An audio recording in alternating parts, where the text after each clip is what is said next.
My name is Shane Davis. I'm a dealer at Clovis Antique Mall. My actual business name is Vintage Vinyl and Victrolas, but most people just know it as Shane's Records Shop. How long have you been collecting for?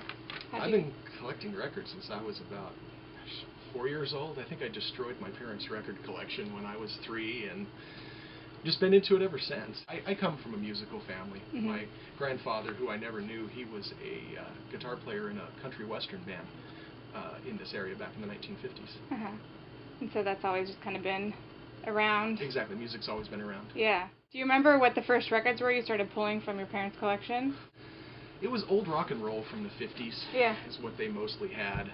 I think I went to my elementary school had a rummage sale, and I bought a copy of the Ghostbusters soundtrack song on 45 for 50 cents. That was one of the first ones I ever bought. Personally. Yeah. How many do you think you have now? Do you bother to keep track? I think there's probably about 12,000 records in here. To be honest with you, most of my stuff is here. Okay. People think I have 10 mini storages full of this stuff. I don't. This is most of what I have.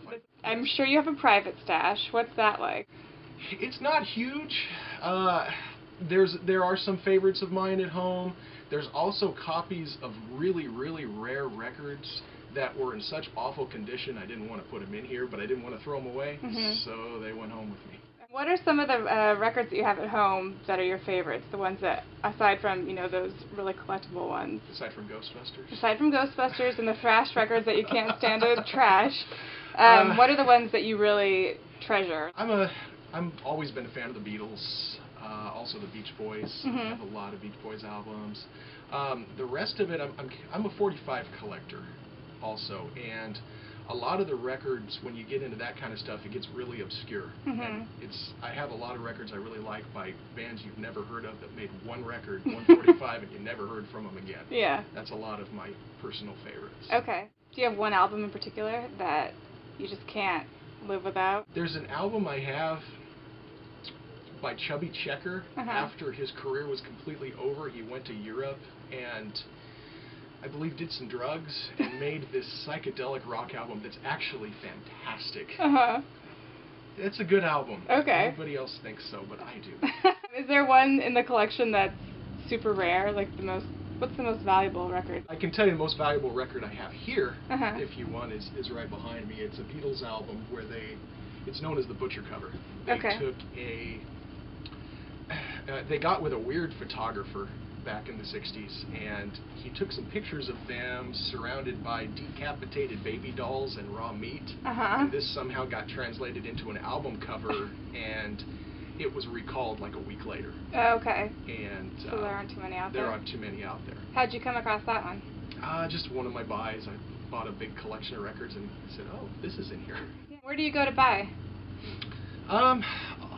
Honestly, this hobby has become so popular lately. The yard sales and thrift stores, they're pretty cleaned out.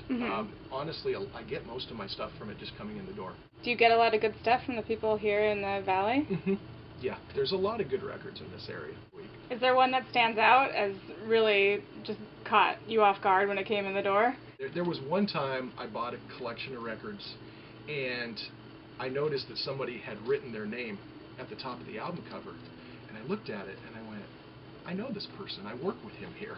And I went back and I said, hey, I have a present for you. And he hadn't seen that record in 20 years. Oh my gosh. He said, that's actually my mother's handwriting on the front of the cover, and she had just passed away. And he was very happy to have it, but you never know. Did he take it back from you? Oh, I gave it to him. Yeah. I gave it to him. But it's just amazing. The stuff just goes around in circles. Yeah. Do you see the interest in vinyl sticking around for a lot longer? I think so. That the kids are into this stuff. Yeah. That's what really amazes me. I was the 15-year-old kid in the record store 20 years ago, and at the time I was seen as that was something that was kind of weird.